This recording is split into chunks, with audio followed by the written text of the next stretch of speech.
Good evening, everybody, and welcome to another edition of 108 Stitches Baseball Talk. What a show we have on tap tonight. My name is Scott Morgan, Roth Motor City Madmouth. Glad to be your host tonight. And we have a special guest. And, used to be called a movie, well, there was a movie called Back to the Future, but tonight I'm going back to my past. And I want to welcome my good friend, Barry Foote, former Major League catcher, played for 4 teams. But Barry and I crossed paths in 1984 when we were working together at the Fort Lauderdale Yankees. Welcome to the big show, Barry. Well, thank you. Thank you, Scott. I'm glad to be here. Well, and alongside of Barry, we got Rick Curdy. Hey, guys. How are you? And a guy that's wearing a Yankees cap and hoodie, I believe, Eric Katz, right? Yes, sir. Thank you for having me, Scott. You're very welcome. And last but not least, my colleague from 9 million years ago and to current George Eichhorn. Another back to the past guy, George Eichhorn. Yes, that's me, Scott. Good to be on. And I actually have to tell people something out there that the first time I saw Back to the Future was actually was it Southfield or Oak Park with you and I over at Northland, I think it was. Yep. And the Northland Theater. Yep. Yeah, and that was unreal. So here we are, Back to the Past. Great movie. And Will Vogel will get your comments in a moment. Want to go over some topics here with Barry. And Will Vogel is one of our contributors in the chat room, a really bright young guy who really does a lot of research on everything. But so bear with us a little bit. Well, all right, so let's go ahead and talk about your Major League career, Barry. Highlights of your MLB career. What are some of the ones that stand out? Well, I guess from getting drafted in 1970 by the Montrealexpos, I was the number 3 draft that year. So that was exciting coming from a small town of 6,000. So that was the start of it. And then, obviously getting to the big leagues with the Expos in 73. And then, getting into the World Series in 81 with the Yankees. And, obviously there was some highlights in between all that. Yeah. So you guys have any questions for Barry? Barry, now when you were with the Expos, that was Dave Dombrowski around at that time? No, that was many, many moons after that. Okay. Yeah. And did you play in Jerry Park only or Olympic Stadium also? I played in both. Yeah. Do you ever foresee a day where they're going to get a franchise, Barry? It's possible. Anything's possible. I think that, they're talking about they build a stadium downtown, so, you could do it, but it'll be difficult, but it's possible. Money talks. I think they got some money up there. And I think they have a pretty good, fan base up there. Okay, Rick, I know you've been talking about you're the resident baseball guy that keeps talking about bringing Major League Baseball to Charlotte, but now you got a guy who's a former Expo. So what do you want to ask Barry? How much has the game changed since you played? Well, look, I'm not one of these guys say, back in the good old days. I believe the game necessarily changes. I'm a little bit concerned with some of the rule changes, some of the things they're doing to affect the essence of the game. But, they're trying to deal with kids who have, very short attention spans. So they're trying to speed the game up, get a 2.5-hour game. And all those things are, theoretically good. I'm just concerned with, how it's going to affect. I think one of the biggest things that they did that's smart is get rid of the damn position players pitching in games. Because baseball is a game of statistics, and you'd hate to see somebody, hit 62 home runs and 2 of them were off position players. I don't think that happened, but that was certainly, I think, besmirched the record.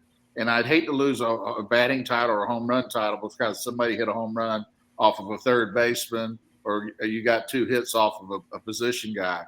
I think that was really an insult to our game to allow that to go on, especially when you have 12 to 13 pitchers on the staff. These managers have got to smarten up and be able to use their pitchers in such a manner that, you're able to, you got to put pitchers in ball games. I think that's going to change this year, and it's all for the better of the game. And you know what? I'm going to go more into detail with rule changes, Rick, later in the broadcast, but that's okay.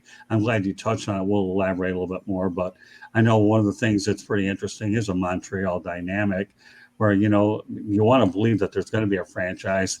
And I know the one thing that really wrecked baseball there was the 1994 strike because the Expos had a heck of a team, and they really, really did. And that was the year I thought they could go all the way. And baseball hasn't been the same. Even Ernie Harwell once told me, Scott, baseball went because of the strike. Eric? Yes, you were late. Toward the end of your career, you were on George Steinbrenner's New York Yankees. What is the most interesting story you have about the boss? Well, I'd say, the one that would be pretty interesting to the, people that follow the Yankees, and maybe people just had an idea. We were playing in the 81 strike year. We had an extra set of playoff games, and we won. We had to beat Milwaukee to get into the next level because they pitted the first half winner against the second half winner. So we go into Milwaukee and win 2 games. We come back home, we lose the first 2 games. So Steinbrenner, he comes into the clubhouse. I'm talking about a serious rant. And I think the funniest thing about the whole thing was, what was the owner's name that became the commissioner? Oh, Bud Selig. Yeah, he said, you can't let a car dealer, a used car dealer beat us in a game coming up tomorrow. And then some players got in a yelling match with him. So that was unusual to have the owner in the clubhouse. And it was also funny the way he said Siegel was a used car dealer. I thought that was funny. And he went on to become the commissioner of baseball. All right, well, I'm going to go to a question in the chat room from Will Vogel. So I'll read it, Barry, first off. Will says, thank you for answering my question, Mr. Foote. Anyway, on to my question. Some catchers have a favorite pitcher to catch for. Did you have one in your career? And if so, who was it? Well, that'll get you thinking a little bit. Bring back some memories there, Bear. Well, it depends. Probably the easiest and best pitcher to catch that I had in my career was Rick Russell when I was with the Cubs, because you could catch him in a rocking chair. I mean, he had unbelievable control. He threw the ball basically every pitch is where you wanted it. But the guy that was probably the most fun to catch because of the embarrassment he did to a lot of hitters was Bruce Sutter, because he could make guys look real foolish with that splitter. So I was fortunate to have caught a lot of Hall of Famers, but I'd say those two, from the standpoint of fun to catch, were fun to catch. All right, well, obviously, I know Billy Martin managed the Yankees back in the days. Was he I think he was managing when you were there, right? No, he'd gotten fired before I got there, and he came back after I was the I believe I was managing at AAA, and he was the big league manager. So I never really, played under him. I saw him a lot in spring training. So, all right, let me go to George Steinbrenner for a moment. I'll never forget the time. I think it was a year that you and I were there too, that I'm covering the Fort Lauderdale Yankees. And I, me, I went to all the games. I didn't miss one. I really enjoyed covering them because, at that time, the Florida State League was high Class A. Run across George Steinbrenner. It was nice to give me an interview. But you and I, Barry, know firsthand that you better not ask the manager a question earlier or he's going to get upset. And what I mean by that is so I asked him a bunch of questions. He loved to talk about, his prospects because he used to trade a lot of them away because he wanted to win now. Right. I know Rexhudler was a guy that he moved on from. So then at the very end, I was asking him about the manager's question. Boom, that was the end of the interview. And he didn't want to talk about that, but the only thing that I felt good about it is when he ended up talking to Ted Koppel on ABC News Nightline. Teddy posed the same question, and Steinbrenner ripped into Ted Koppel like it. Really? It was me or Ted. At least the boss, to me, was very consistent. There you go. So tell me what. Let's go a little bit more detail into George Steinbrenner. I know he has a good heart, but boy, was he rough around the edges. What was he like to work for? Well, it was interesting. If you've been a player, I worked directly for him in 1983. I I had an injury coming off a bad back. And so the Yankees offered me a job after I, had decided to retire as a player. And so I scouted and I did what they call special assignment scout. Yeah. And so if they had a special assignment, I'd go do that and I'd report back to Steinbrenner. It would be like a major trade or something like that. And I had really good access because I'd just come off the field. So I could ask a player a question about a pitcher. Maybe he was having arm trouble. We didn't know about it. And, I had really good inside information. He was very respectful of you once you just came off the field. Now, after you got off the field for a while, it wasn't quite as much respect. But he did have respect for the fact that you'd been a player, and he had not been a player ever. And so I liked Steinbrenner. He was tough. But, you think about it, he never got rid of people. He gave them jobs. You kept the job. Once you were a Yankee, you'd almost have to kill somebody to get out of the organization. So he was was a good man as far as that goes. And, I saw him do some things that I thought were crass and were not something that I would, want to do myself.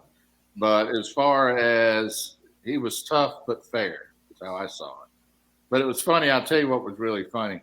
What's that? We were having meetings in I think it was 1983, and Eddie Robinson was not with the Yankees. He was somewhere else, and I think maybe the Indians, some organization, maybe it was the Rangers. And he used to talk about how smart Eddie Robinson this, Eddie Robinson that, great smart guy. So Robinson now comes over to our organization next year, and suddenly he's a dummy. How could you make that decision? Why did you give us that advice? Wow. So he was funny in that way. But, the bottom line was he wanted to win. And, he certainly, really put the Yankees back on the map where they needed to be. And he was a good thing for the Yankees. He did some dumb things.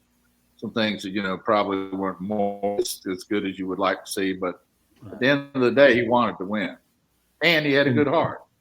And all those times that Barry, he fired and unfired or rehired Billy Martin. Well, Billy was his guy. He was a Yankee. He was, if you were a Yankee. But I did learn my lesson there. I when I was there, you look out there and he thought of Loupinella like a son. And when he was able to fire Loupinella, I said, well, nobody's safe. Because, he was as close to Lou as he was to his own children. Sure. Yeah, I know one guy that he really liked who preceded you in Fort Lauderdale was somebody I'm really close with for a while. It's Stump Merrill. Stump Merrill was quite a guy, too. Right.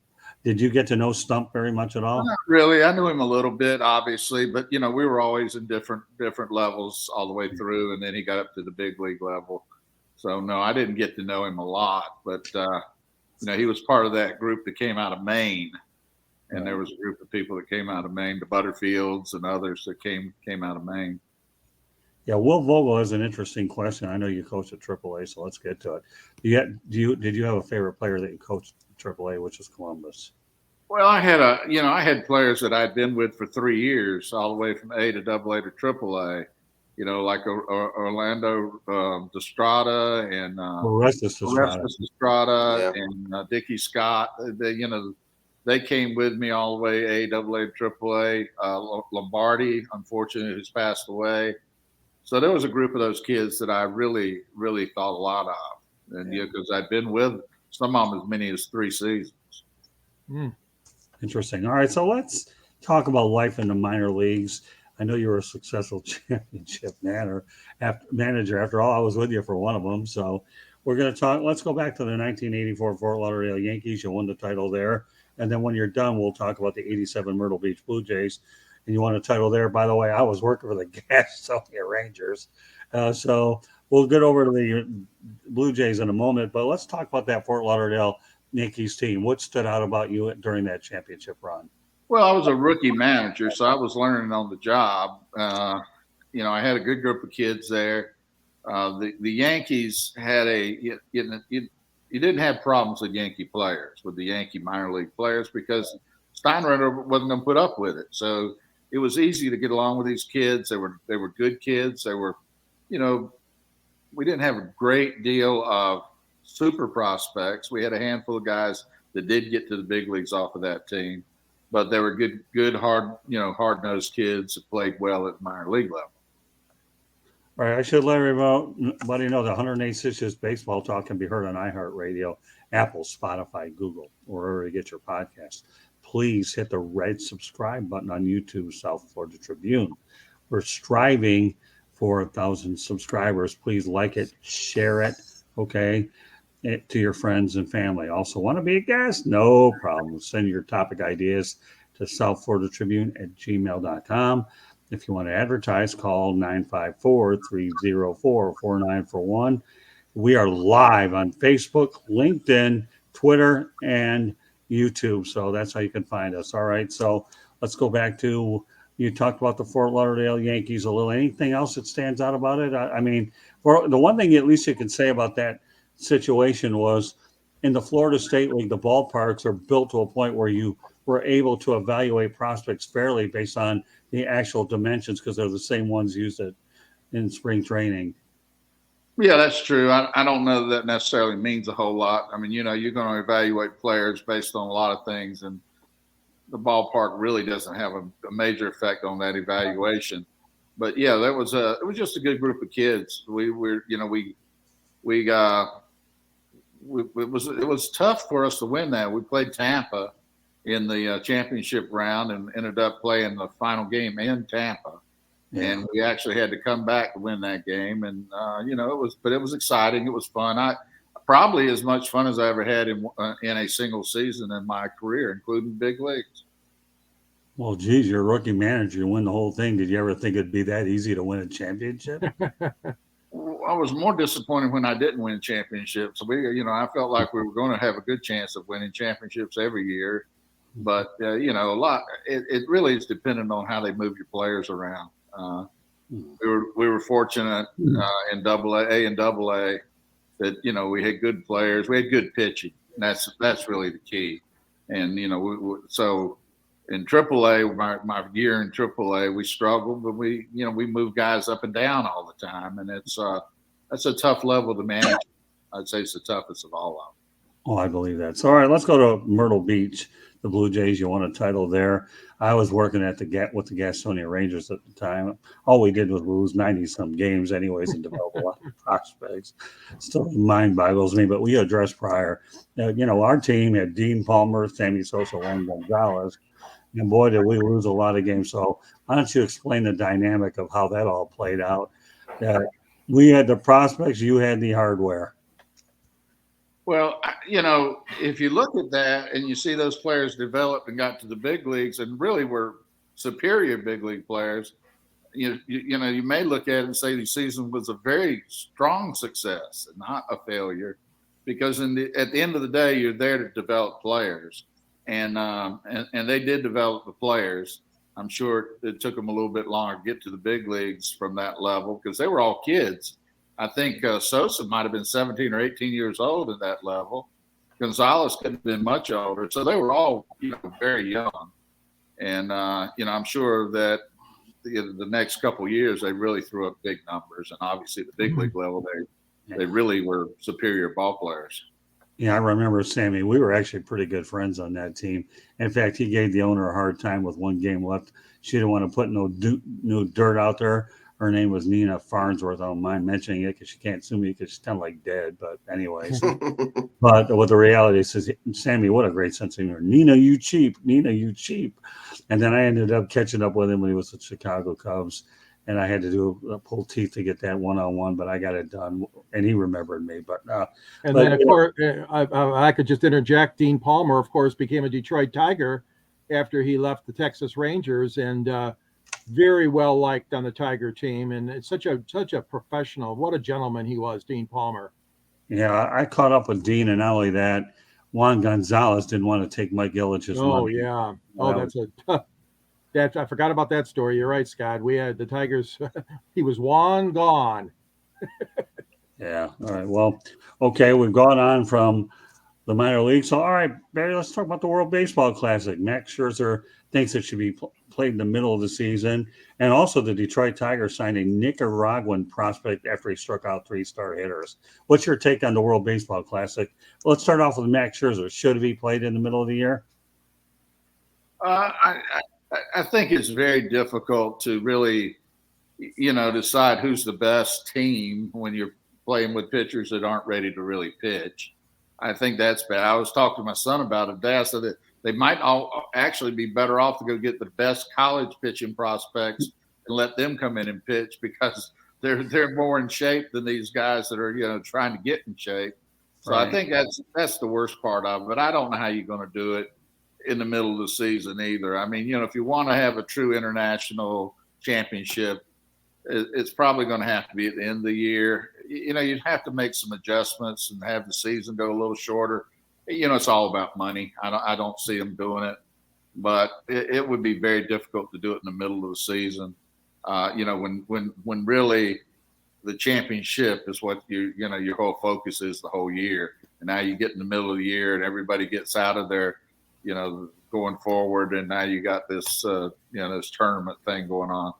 I think the concept is good. I think it's just going to be hard. Maybe what they should really focus on is, maybe having a 4-team thing at the end of the season or something like the Final Four, and bring in Japan is most likely going to be your strongest team. But then the problem is Dominican Republic, most of their players are playing on other big league teams. So right. I don't know how you do it. I think it's good. It's interesting. I'm not sure it proves a whole lot, but it does. It's an interesting thing for the fans. So what are your thoughts about the Detroit Tigers signing a young Nicaraguan prospect? I'll tell you what, the Tigers pulled out the contract. We like him. Boom, just like that, he's signed. And he's going to a minor league deal.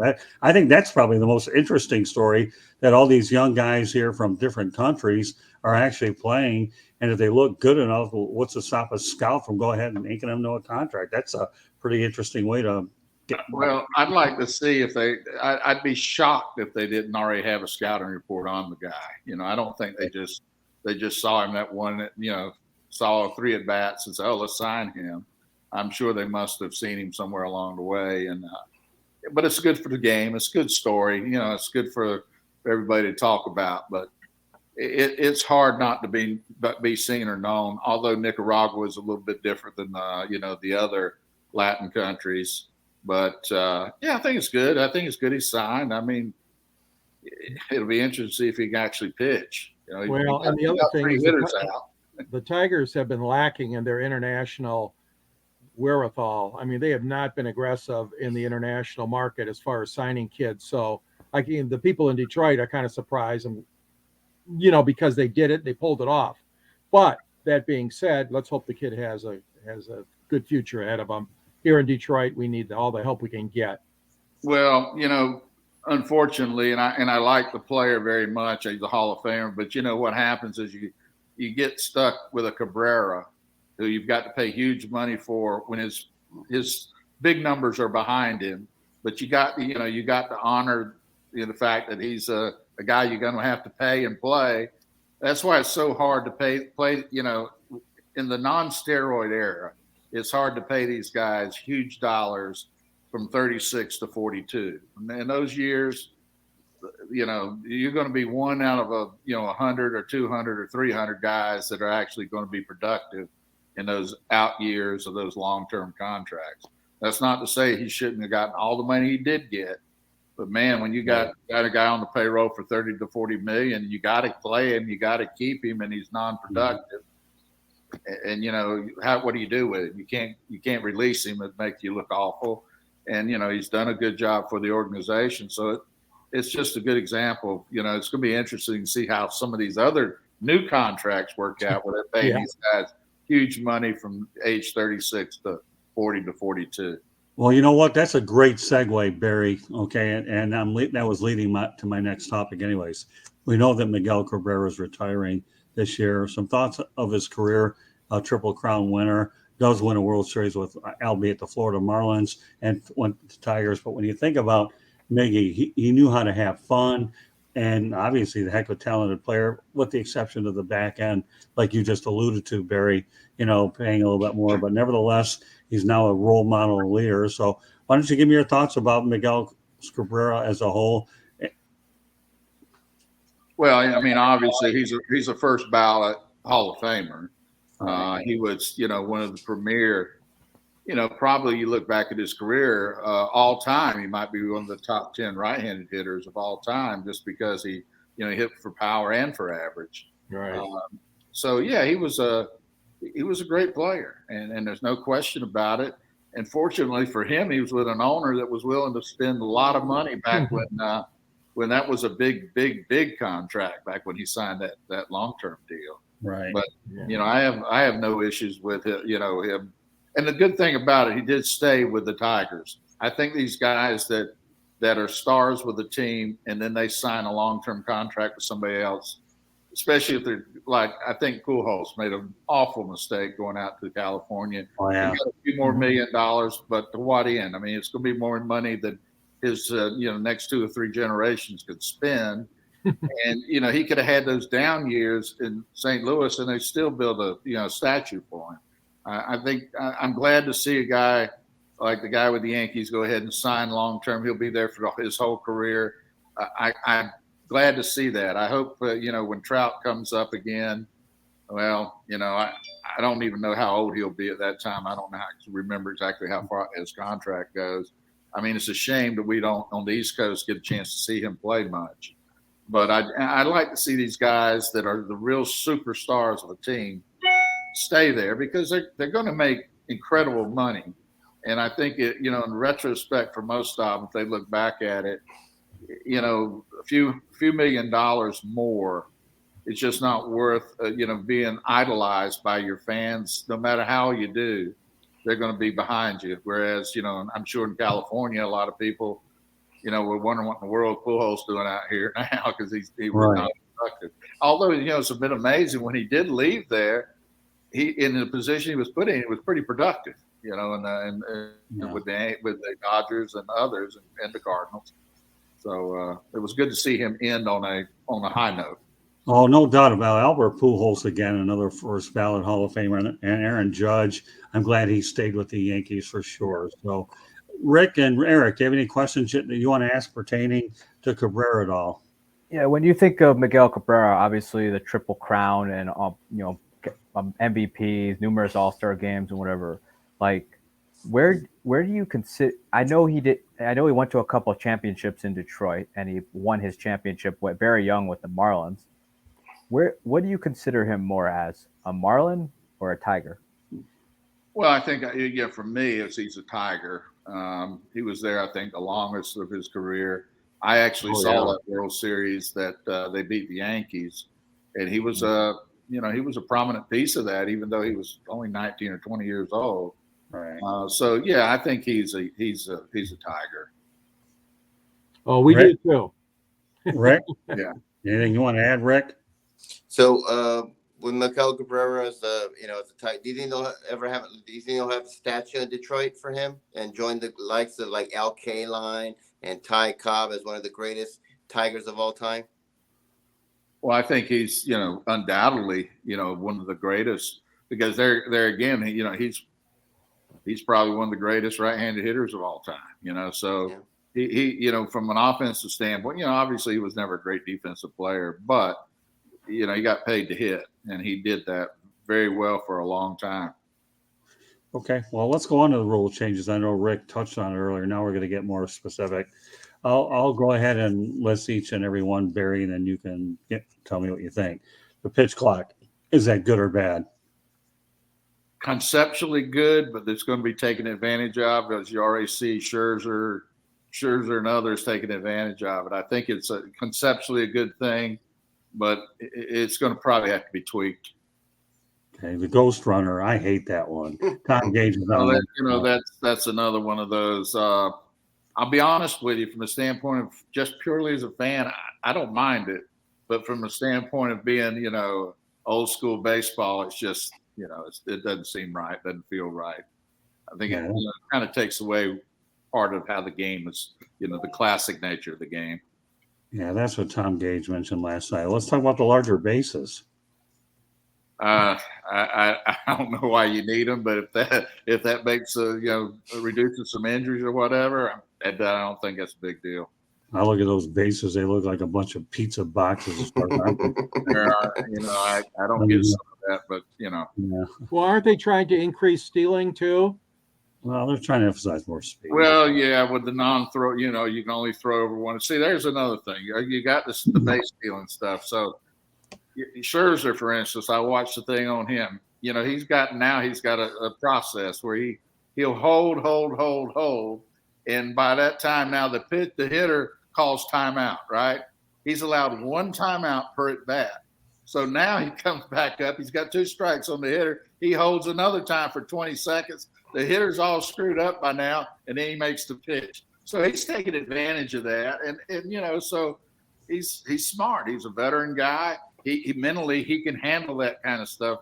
So I think you just got to be careful when you implement those kind of rules at the major league level. You can implement a lot of rules at the minor league level, and you say, man, they work really good. But you got veteran guys, and they're going to figure out how to take advantage of rules. And, just like I saw the other day, and I know we hadn't gotten to the shift thing yet, but, you got the manager, I think it was at Boston. He took his left fielder and put him in short right field, which does the same things the shift used to do because there's no rule about the outfielders moving around. Oh. Right. So, these guys are not dummies, and they're going to have to tweak these rules. But I'm not totally against them. I think that some of the rules they implemented before about having to pitch to X number of guys when you brought a reliever in was good, but it's just a lot different game today than it was back when I played. Well, great. Now that you mentioned that one, let's talk about the 3 batter minimum. I don't mind that one only because relievers in the past used to pitch 2 or 3 innings anyways. So to me, that's the one I had the least problems with. What about you, Bear? Well, I don't like the whole way they do the pitching staff anymore, and I think it takes away from the fans. And you've seen the batting averages. I think I saw a stat the other day that showed how many teams had team batting average from I think it was 2010 going backwards. How many teams had a team batting average below 240? And I think the number was 0. And the same thing going from like 210 forward was like 60 teams had below 240 batting average. And the problem is, you face the pitcher one time, it's advantage pitcher. And, that I think takes away from the fans. The fans want, they want to see some action and things like that. And I think that the more you take the offensive out, the less the fans like it. All right, let's talk about the limitation on mound visits. I think they're allowed 3 or 4 per game, as I remember, right? Eric, do you know the exact number? Is it 3 or 4? I believe it's 4. Right, I think so too. So, limitation on mound visits. Does that bother you at all, Barry? No, I think that's fine. I mean, about half the time they make a visit to the mound, they screw up worse than they help. So keep them off the field. Well, it doesn't really mind the fact that you're in the dugout, talk to your pitching coach and your manager anyways, which nobody ever bothers to see. All right, well, robot umps is probably going to come up anytime soon. So I'm going to let you go. Well, I know Rick's laughing. You'll get an opinion on I'm that. glad you brought robot umps because that's a source of contempt for me for this reason. They're teaching these catchers that the worst catching in the history of the game is going on now. And they teach them how to try to catch, not to be a receiver, but to basically try to fool the umpire.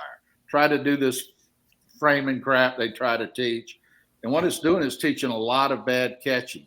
And the reason they're teaching them that way is to fool the umpire, to create balls into strikes and stuff. What are they going to do now when they got these robot umpires? They've got a bunch of crappy catchers catching now. They've been taught not how to really receive the ball, but how to try to, frame a ball that's a ball into a strike. And now you've lost that part of the game, and you've really lost the art of catching a game. So that part I think that, and I agree with you. I think they'll do robot umpiring. I think they'll have an umpire behind there, but he'll be getting told just like the catcher's giving the signal to the pitcher. Mm-hmm.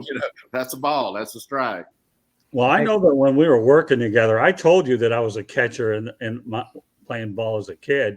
And I had to admit, and I know you being a catcher too, you're smarter than anything else. I used to frame pretty good, and I can tell you right now, I got nailed for a lot more catcher's interference because my hand hit the bat, and boy, that hurt. And you know it as well. Any catcher that can go out and frame, you do play your position well, right? Hey, I'll admit, okay, I used to frame pitches. I used to talk to batters. I used to talk anything I could do with my voice. Not that you guys would be surprised, anyways. I would try to manipulate the system to work for my pitcher's advantage, distract the batter, and work the umpire. All right, Barry, am I actually preaching to the choir with that one? Well, I never got into a lot of conversations and stuff with the hitters. I didn't, that wasn't my game. There's a few guys, I guess, that did, that were a little talkative behind the plate. But if you're really doing your job catching, you got enough on your hands. So Yogi, they said, used to talk to hitters a lot and stuff. But my experience of being in the game 24 years, I not many of the guys did a lot of talking behind the plate. If they were friends of yours, they might say hello, but there wasn't a lot of, we were different back in that time. There was fines for even, for talking to the players on the other team before the game. Now it looks like they're kissing and hugging out there. So, it's a lot different today than it was back in my day of playing. Well, when I was in Little League, I don't think they were giving me a fine. And if they did, my dad would give me the business. But, I did anything I could to get in their heads and work them over. I said, you could have hit. I mean, it was just, I loved that position. I was probably the one position. I was a horrible outfielder. Okay. And, my arm was a little out of whack there so when I told my dad when the opportunity came to catch, and I was raising my hand so loud, he's good. He had a bad defensive player. He could stick behind the plate, warm up pitchers between these. Hey, that could keep his concentration. We made something productive out of this guy. Even though his batting wasn't good, I used to be a good bunter every now and then, surprise you with a hit. But, boy, my catching skills and using mound visits to distract. I mean, I love playing the position because it's the thinking man's position. In a Little League, I'm not worried about the fines. And later on, I kind of get it when there's money involved. All right. And last but not least, you talked about the shift. Obviously, they took care of the infielders, but not the outfield. All right, Barry, let's continue to talk about the shift. Well, I don't know that they'll use it a lot, but I think a lot of times in the spring training, they're just testing the system to see how things will work. But I think it's good for the game that you've got the infielders on their side of the bags, where they should be. You can still shift them quite a ways without moving them across to the other side of the bag. But I think it's really going to help left-handed hitters. I think you're going to see their averages go up quite a bit. Now, being a catcher, I know, to me, I've watched a lot of good marginal left-handed pitchers, but one of the ones that really I remember back in our day was Ray Fontenot of the Yankees. And, Stump Merrill always used to tell me, Scott, if the guy's a left-handed pitcher, he has a longer leash than a lot of right-handers because even mediocre ones get a chance in the big leagues. Do you subscribe to that theory that there's a little bit more leash for a left-handed pitcher rather? There's no question. If a left-hander can get a left-handed hitter out, he's got to have a much longer career. So, I mean, if you can just get left-handers out and you're a left-handed pitcher, you're going to find a job somewhere. Okay. I believe last year, I think, if I'm not wrong, the Houston Astros didn't have a left-handed pitcher in the bullpen. Oh, did they have a starter? I don't remember. I didn't look their roster over if they had. Oh, yeah, they had a starter that was left-handed. They had two, but they had at least one. That and a pretty good one. I can't remember his name. He was a Latino kid. I think it was a Dominican kid. I had the ability to work with Don Mattingly. Did you ever get to know Don Mattingly at all? I played with Don, yeah. What's that? I played with him, so yeah, I knew Don. Do you think Don Mattingly should be in the Hall of Fame? I think, if you're talking about the Hall of really, really, really, really good players, yeah, absolutely. If you're talking about the old Hall of Fame, he probably missed it by just a smidgen. But, they've changed the concept of the Hall of Fame. So, and I'm not saying that's the worst thing in the world, but if that's it depends on how you look at it. If you look at Donnie's 7 best years, and I think that's one of the things they really look at. Yeah, he's a Hall of Famer. I mean, he was a great defensive first baseman, right. And he had a very large handful of really good years. I worked with him the last 3 years as a manager with the Miami Marlins. You talk about a guy so knowledgeable, and he was very great with the media as well. Don Mattingly to me is, I do believe he's a Hall of Famer. And when you look at people like Kirby Puckett, the only difference between Kirby's career versus Don, a couple more championships, was obviously could be a part of the voting process. But I was just curious, since he was in this organization same time that you were. So, all right. So, Barry, did you ever have any thoughts about ever wanting to be a big league manager? Oh, absolutely. That's probably the biggest regret of my career is not having a chance to manage at the big league level. Was it? Yeah. I mean, you managed at all levels there anyways and won a couple of titles. So, all right. So now what I'm going to do is I want to talk about your post-career, and then I'm going to open it up to my crew to ask whatever they want to do. So we know that you're a successful business person in technology. How would you define what you've done away from the field? And do you miss the game that much? Or tell me what you do. I know technology. I loved what you said to me the other day when you said, I actually have a camera. I better, since I have a technology company. That was a pretty good line. If you only inherited, guys. But no. But I got Barry, into wireless telephonic type technology right after I got out of baseball in the early, when I was at the early 90s. And so I learned about wireless communication stuff. And, I had to fake it till I make it. I didn't know. I had a friend who had who had some wireless licenses. And so I went in and I learned about that. And then as I went through that, I ended up getting out of that and going into the oil and gas business in Alaska. And after that, went back into some more wireless stuff. So I've done a lot of things. I've owned minor league teams. I've done restaurants. I've had subdivisions that we built out several, 200 or 300 homes. So I've had a wide variety of things I've done post baseball career, and I'm still doing it. I'm involved in water purification projects now. My cousin and I patented technology to read water, gas, and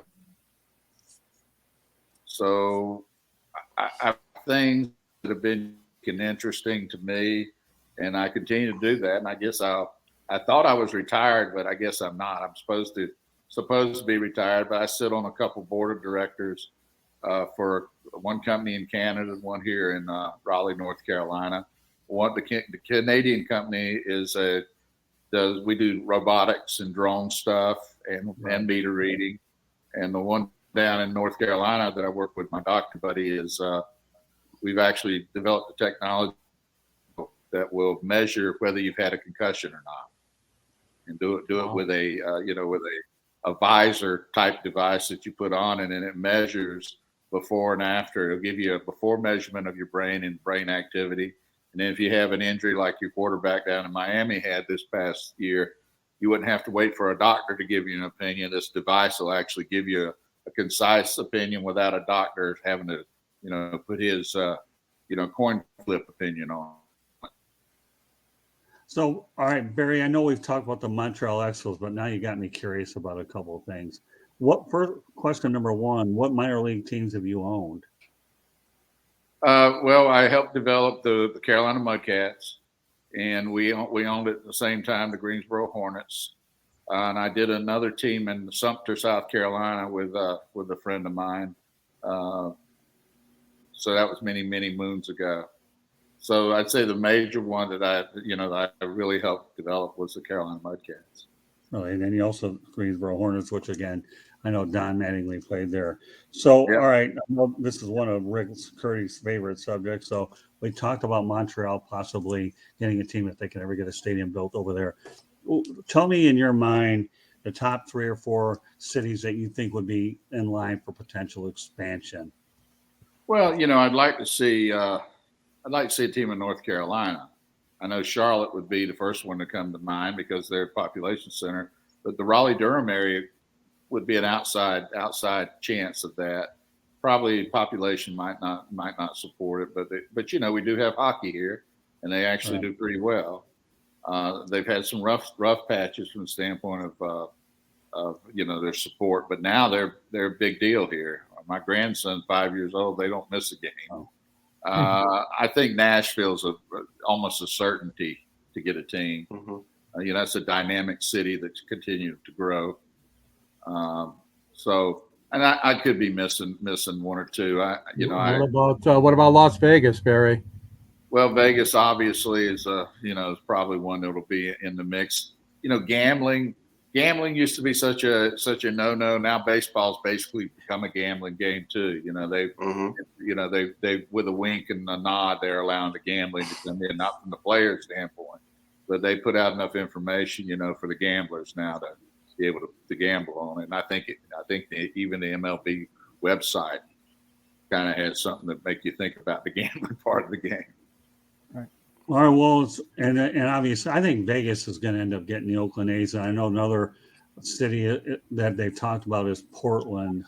To me, I don't think any of those stuff over there. I think they've woke themselves right out of having a team out on the West Coast. I think like Vegas probably will, because obviously Oakland's like their own is very focused on going there, and also the team in Vegas, their minor league, their pro teams have proven to be a big draw for people, and also their minor league team is one of the most top drawing teams in all of organized baseball. Yeah, I think you're right. I think Montreal's got a shot. I really at one time was hoping to see a team in Mexico City, right. But it's just so hard. That you keep bouncing back. Whether the cartels really run that country. Can you have your players there and have them be safe? I go to Mexico, so I'm not a Mexico hater. I'm a Mexico lover. But I think that's a city of close to 20 million in their whole area there. I think it would be great for the game if they could do something like that. Maybe Montreal was able to get a team again in Mexico City. But I think too, Nashville. You're probably only going to be able to support two more teams from the standpoint of quality of the product. Right. You don't want to get it too thin. Well, wasn't it Tampa that talked about splitting a season, doing half and half? Yes. Montreal. I think that would be a debacle. They've talked about it. I know the players would hate it. The families would hate it. I think it would be a bad idea. I think I like the demographics of the Tampa area long term. It's getting younger. It's on the coastline there. I think what they need to do is build a stadium downtown, make it more of a destination stadium, maybe make it like a Disney World for baseball, where you're doing a bunch of stuff involved with baseball, and have it where people come, because you got a lot of people down there all the time in the wintertime as well that are visiting all these parks. If you made a baseball park that was more of a destination location rather than just a baseball park, I think they could do well. But somebody's got to step up. And these stadiums now are $1 billion or more. Mm-hmm. Yeah, it's not small ball anymore. And they're becoming more than just stadiums now. Now they're becoming big old entertainment complexes in districts where they'll have gambling. They'll have obviously bars in the stadium. It's not like what it used to be, where you had the stadium and that was it. Well, you got to, in order for, because of the money you got to pay for these stadiums, you better be able to create some revenue opportunities besides the baseball, the 80-game baseball season, 81 game. Hey, Barry, remember the time when Haines City had the baseball boardwalk? I think the Kansas City Royals moved there, and they replaced that. I remember the baseball boardwalk and out in Haines City. It's just too bad that never worked out, but I remember that. So, with that said, okay, I guess everybody would want to know your opinion on this one. Do you think Pete Rose ever gets into the Hall of Fame? I think he will, but he may be dead. I think the committee will vote him in now. He's got Bench on his side, which Bench was a negative for a long time. So, Bench is not negative. He deserves to be in the Hall of Fame. Come on. Let's look. If he's not in the Hall of Fame, he did something really dumb. He paid the price. Right. He's been suspended for 30 years or whatever it is. Yeah. I think he paid his dues on that. It's time to put him in the Hall. Plus baseball is encouraging gambling now. Right. So if you put him in, you got to put Schiller's Joe Jackson in as well. And I agree with that. I mean, you know, think about it. He took the money, but he didn't play like he took the money. No, he had 376 batting average, hit the only home run in the World Right. Series, and he has the third all-time list in career batting average at 356, and hit over 400 in his rookie year. Never going to happen. He also tried to talk to Charles Comiskey about getting the money allegedly, and Mr. Comiskey refused to meet him. Yeah. Well, the amazing part about it is, even if we talk about Rose, and I want to give everybody an opportunity on your own, guys, a chance to ask Barry a question. But the thing I want to ask you is, you know, you got Bonds out there, McGuire, Sosa, Clemens, the list goes on and on. And when we were talking, George, to Dom Gage, he doesn't see them ever getting in either. But what about you, Barry? You think that there comes a point where the PED guys see the Hall of Fame, or their paraphernalia's in there and they have a little wing, but that's as far as they go? Well, Bonds was a Hall of Famer before he ever started taking drugs, you know, before he took enhancement stuff. Right. He already won three MVP awards when he weighed 190 pounds. I think he's a Hall of Famer. And I'm not a big fan of his, but I think, you got to go by accomplishments rather than his personality. He deserves to be in the Hall of Fame. I think, that whole group of guys, I think, I just don't believe. The fact of the matter is, a lot of the pitchers were using performance enhancement drugs that they were facing. So I just think that I think you're going to see them go in long term. It might take a while, but I think they're going to get in. Some of them deserve to be in. No question in my mind. Well, Yeah. a man you mentioned earlier, Bud Selig, it was on his watch. And so what do they do? They elect Bud Selig to the Hall of Fame. Yeah. Well, I don't think that's fair. Yeah, well, the owners were complicit in all that. Look, in the minor leagues, when I was in the minor leagues, Canseco, the Canseco brothers were twins. We had one of the Canseco brothers in the Yankee organization. You probably remember this, Scott. He went out one year at 190 pounds. The next spring came in at 225. And he says, I remember this when he said, "Well, you should see my brother." And his brother was like, 235. So, ownership knew what was going on. And you knew this was going to be a major thing when they had the commission go out there, and 20% of the guys, in the performance testing, where 20% of them were using steroids. Mm-hmm. So, you knew it was a major problem. My son used to tell me that it's more like 50%. And I just said, no way. And I kind of believe he was probably correct. He was a minor league player with the Braves, and he said it was rampant. Well, I can tell you right now, Rick, Eric, and George, Barry and we hung out a lot in that Yankee clubhouse. Then we were just talking about baseball. I'd sit in your office and we would do all kinds of stuff. Do you remember all the times that we spent together in that stadium, how I'd pick your brains about certain things? Yeah, that was a good stadium. That was basically a big league facility. So we had good place to sit and talk and all down there at Fort Lauderdale. Yeah, I was a young pup too. The two ones I worked for were Stump Merrill, then you, Barry, and then I learned a lot in those first few seasons. Then, you know what? I ended up going to Tampa after we beat the Tarpons, and I worked with Mark Bombard. It was weird. You and I was part of that championship team covering you, and then I'm going to University of South Florida. And lo and behold, I'm with the Tarpons at the time. Well, that's funny. And then Mark Bombard was joking around with me. Well, you're with me now. I said, yeah, I know. So, but hey, that's where I ended up going. But, like I tell people, I'm a Yankee at heart too. How do you not, when you're covering undoubtedly I think America's team when it comes to, franchises in MLB. So, but Barry, I tell you, I enjoyed the conversations that we had.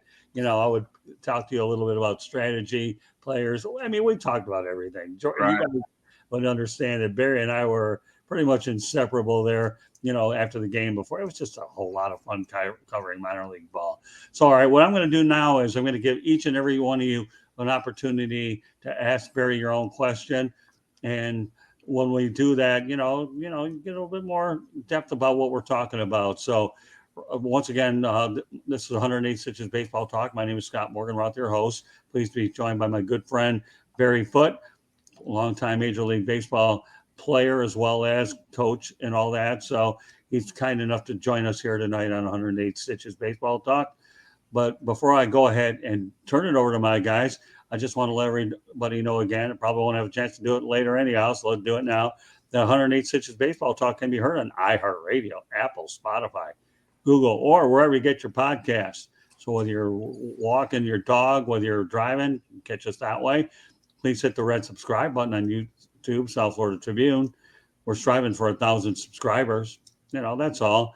And more, but we'll be happy with 1,000. Want to be a guest? No problem. Send topic ideas to South Florida Tribune at gmail.com.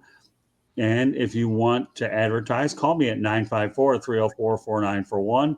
We are live here on Facebook, LinkedIn, Twitter, and YouTube. And of course, if you want to catch me on Twitter, you can find me at Tribune South. All right, I'm going to start with you, Rick Curdy. And by the way, I want to let, just so you know, Barry, Will Vogel does happen to live in Charlotte, North Carolina, and Rick Curdy's backyard. All right, Rick, what's your question for Barry?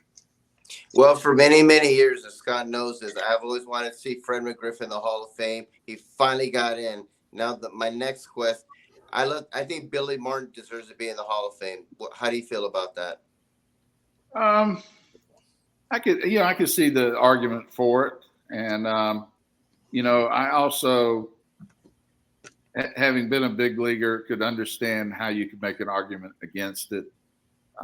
More for some of the off the field stuff than on the field stuff. But the way the Hall of Fame is kind of put together now, I could understand how he could get the Hall of Fame. Well, an interesting story. I mentioned this last night with Tom Gage. I'll mention it here again.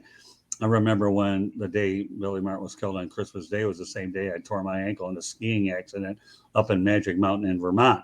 Why do I mention such a significant thing? Well, when people want to know about my medical history, when it came to that particular injury, I Googled Billy. I know the exact date, know the location, and move on to my other 2.5 hours that you need to find out. That's one thing I don't have to memorize. So, yeah, it was I tore, Barry, when it comes to injuries, I wish I would have broken that left ankle instead of had torn ligaments because I was in a cast 6 months, which subsequently led me to 2 knee operations. So, yeah. Billy Martin, I'd love to see him in the Hall of Fame too. Whether he gets in there or not, who knows? But he's the type of guy that was like a Band-Aid on a franchise because he took a lot of teams, went instantaneously with them, but wasn't able to stay long, although I think Oakland was one of his longer stops. All right, Eric, what's your question for Barry?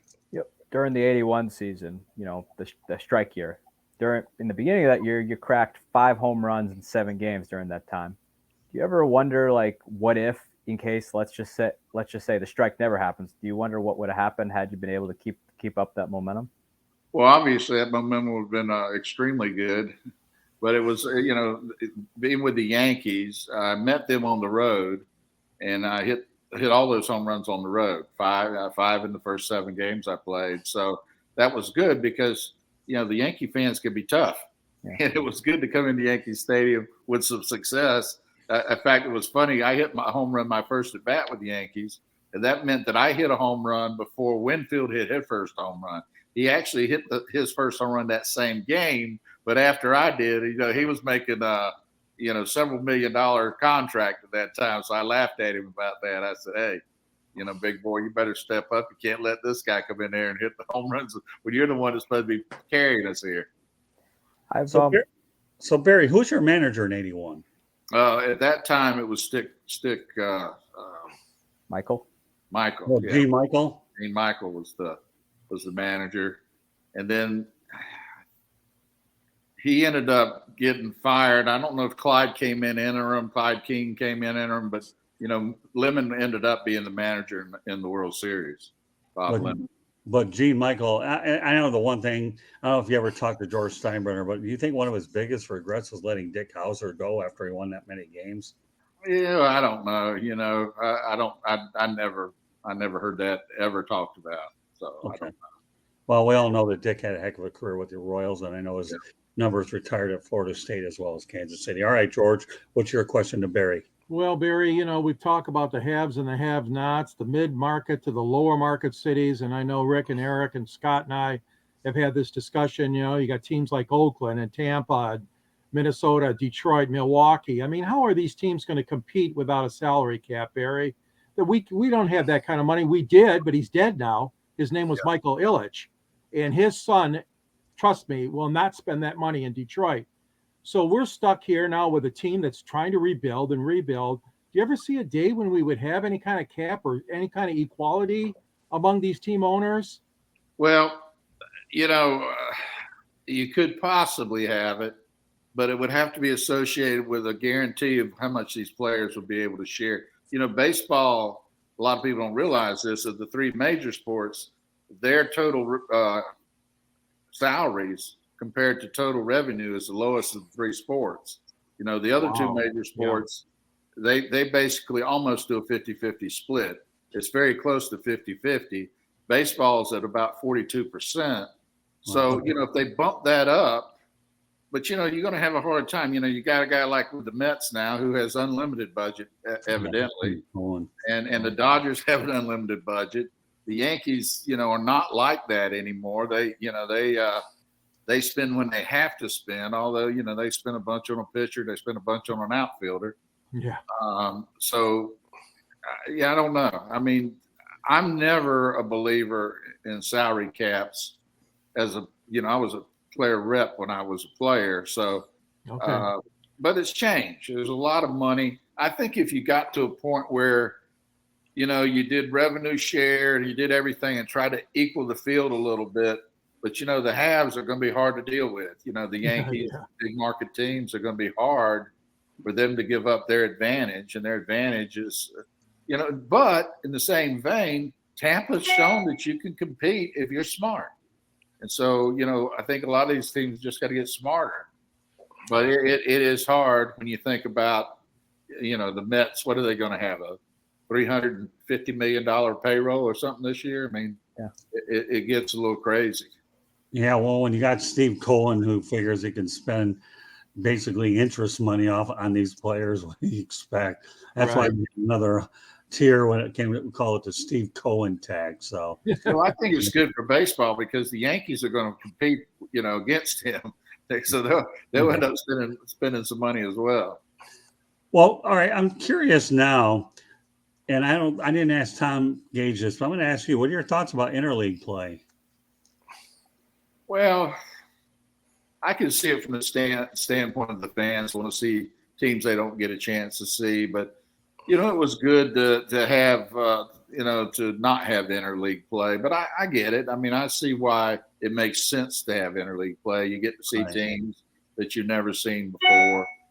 So from that standpoint, it's good. But then again, you know, you have interleague play and it might be a team that you just can't compete against for some odd reason.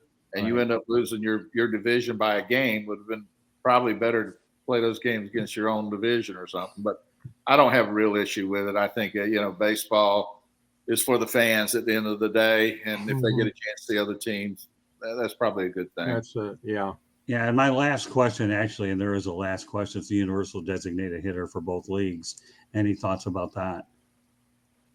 Well, it's probably good for the game that they want to have today because, you know, it's not a strategic game much anymore other than the pitchers. You know, they run those pitchers out. You know, you throw out there 7 or 8 guys in a game for pitching. So I think a DH, you know, it's just a different game. When you had designated, you know, when you didn't have designated hitter, you really have a lot of strategy. You had to bunt the guy over. You had more hit and runs. You had a lot of different type of small ball that you don't have today. Well, but, you know, if I was a player, I wouldn't mind it because, you know, it gives you an extra body that's going to be on the roster that's, you know, it's a hitter. Yeah. Anybody else want to add anything? Well, one other guy that hasn't been mentioned much, and I still don't know, and Tom Gage didn't really give me a good answer last night, Lance Parrish, a great catcher. He was a coach in the Detroit system and a manager out at West Michigan, but I don't know. I don't know if he doesn't want to be a manager in the big leagues. Do you know anything about Lance and why he wouldn't get a shot? I don't know. I don't really know Lance very well. You know, I played the majority of my career in the National League, and then I coached 2 years in the National League. I obviously played against him when he was with Detroit, when I was with the Yankees. So I don't know him very well, but, you know, obviously from the standpoint of Hall of Fame type guy, he's probably just a borderliner there. But I don't know him well enough. Talking about the Hall of Fame, the one that I think is the biggest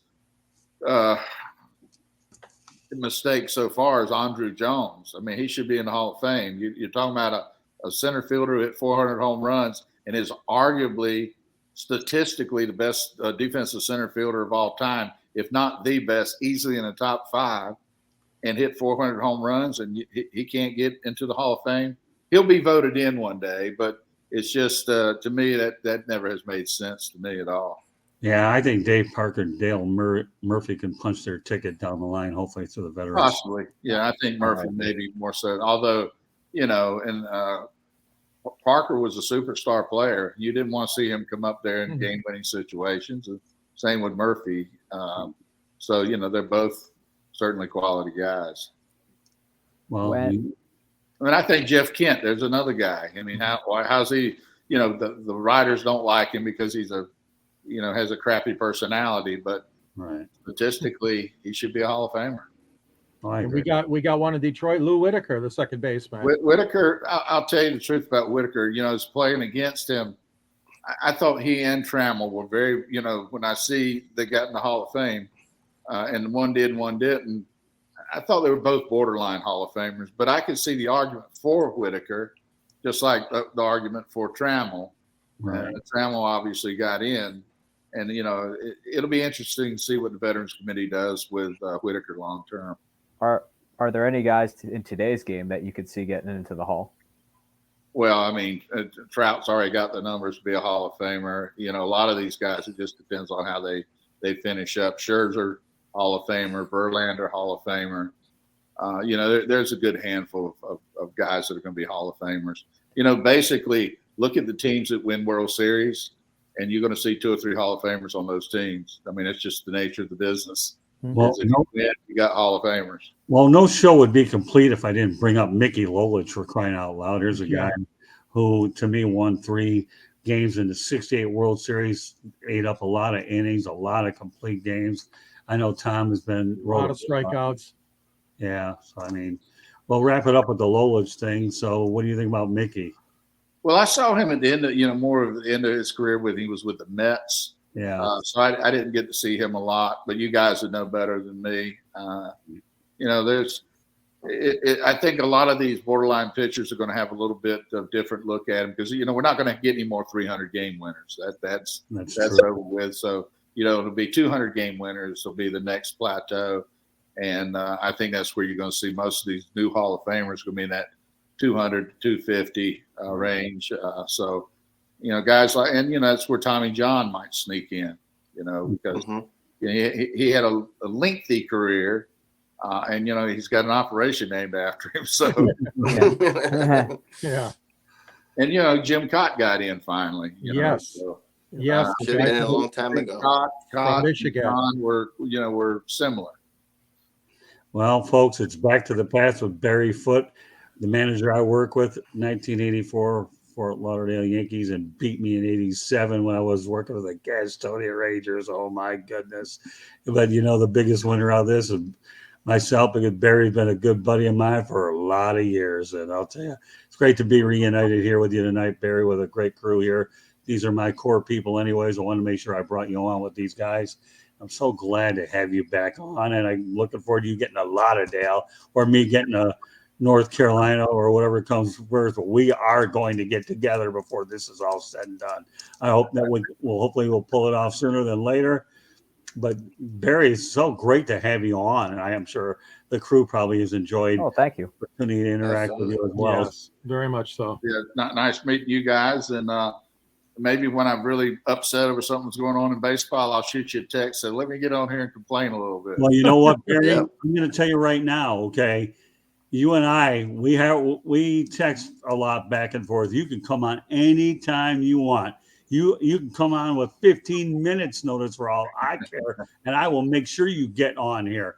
After all, it is what it is, Barry. I mean, good friends are hard to find, and I think the one thing I could say about baseball in my many, many years in this game, and I remember talking to Brian Butterfield as well as a lot of Kevin Rands, you may lose touch with some people in baseball, but when you see them, it's like you bingo. It's like, where does the time go? I remember you by.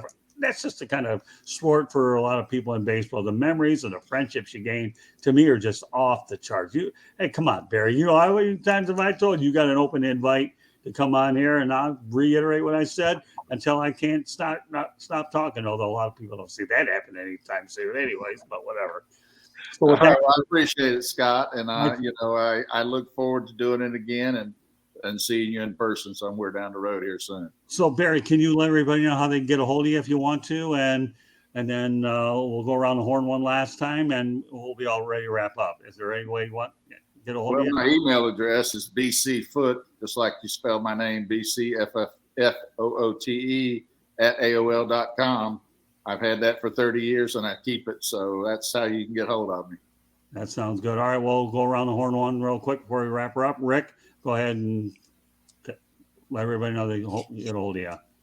You can find me on my website, www.charlottebats.com. We have a petition on there. We want to bring Major League Baseball to Charlotte, North Carolina. So, Barry, get on there. I'd love to have your signature. I'm also on Facebook at Charlotte MLB, Charlotte Bats Baseball. I'm on Instagram at Charlotte Bats, and I'm on Twitter, Charlotte Bats Baseball. I'm also on LinkedIn under Rick Curdy. If you have any comments or questions, our email address is cltbatsbaseball@gmail.com. All right, Eric, go ahead. You can find me on my Twitter at Sports Team News, or I'm on Facebook. I also write about all things baseball on my blog called bellyupsports.com. George? Yeah, Barry, I sat down with guys like Ernie Harwell and Paul Carey, Ray Lane, George Cal, Al Kaline in the Detroit Sports Broadcasters on the Air, so I'm always hawking my book here. Scott's in this book too. Scott interviewed a lot of people in his career, including yourself, Barry, but he's noteworthy for two pictures in here. Mm-hmm. Barry, he interviewed Muhammad Ali, the greatest of all time, and Jimmy Connors. Wow. So the book's available. I write for Scott's paper, South Florida Tribune, online, and the Motor City Tribune. You can reach me at gicorn@yahoo.com. You can also see me on Fire Up Michigan and Sports Exchange and other shows here on Scott's network. And Barry, it was great meeting you and having you tonight. It's my pleasure, guys. Enjoyed it. I've gone over everything on the ticker. I'll just say this. If you're on Twitter at Tribune South, also check out our website, www.southfloridatribune.com. Special kudos to Candy Ebling, who does a marvelous job keeping it all together. And, everything, please subscribe to the South Florida Tribune YouTube channel. So once again, on behalf of Rick Curdy, Eric Katch, George Eichhorn, and my special guest tonight, my lifetime friend forever, and obviously it was back to the past, Barry Foote. This is Scott Morgan, Roth Motor City Manmouth. Thank you for joining us on this edition of 108 Stitches Baseball Talk. We will catch you next week. Have a great night, everybody, and thank you very much for joining us. Thank you, guys. Thank you, Barry. Good night.